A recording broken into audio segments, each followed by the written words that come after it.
Si vous êtes nouveau sur la chaîne, n'oubliez pas de vous abonner et d'activer la cloche de notification. On commence. C'est officiel depuis peu. Benoît Saint-Denis et son entraîneur Daniel Warin ne travaillent plus ensemble. Dans ce contexte, de vieilles déclarations prennent un nouveau sens. La preuve avec ces mots du coach sur son importance. Comme annoncé il y a plusieurs jours déjà, Benoît Saint-Denis et Daniel Warin ne travaillent plus ensemble. Si les circonstances de la séparation professionnelle sont encore floues, l'entraîneur a tout de même donné des pistes assez intéressantes dans un long message publié sur les réseaux sociaux. Selon lui, l'argent et le succès peuvent faire changer les gens. D'ailleurs, si ce choix de carrière n'a rien d'inédit à l'UFC, les fans tricolores essayent tout de même de trouver un coupable et choisissent un camp. D'un côté il y a ceux qui voient le prétendant à la ceinture des poids légers comme une personne déloyale, et ceux qui comprennent l'intérêt sportif qu'il peut y avoir derrière la décision de quitter la team Warin. Daniel Warin cache sur son apport à Benoît Saint-Denis.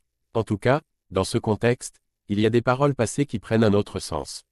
Par exemple, lors d'un passage au micro de la chaîne YouTube Winamax, il y a plusieurs mois, le coach le plus réputé de France avait eu des mots très forts sur son importance dans la carrière de BSD.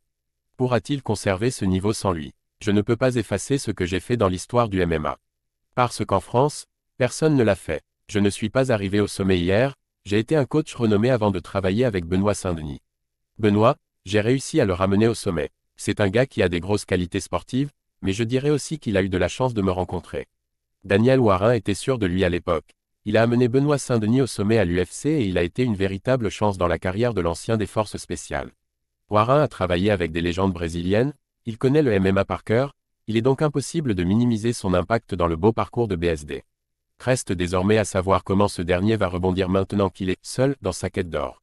Va-t-il retrouver un autre coach de renom pour poursuivre sa progression, ou va-t-il faire confiance aux entraîneurs de ses débuts à Bayonne?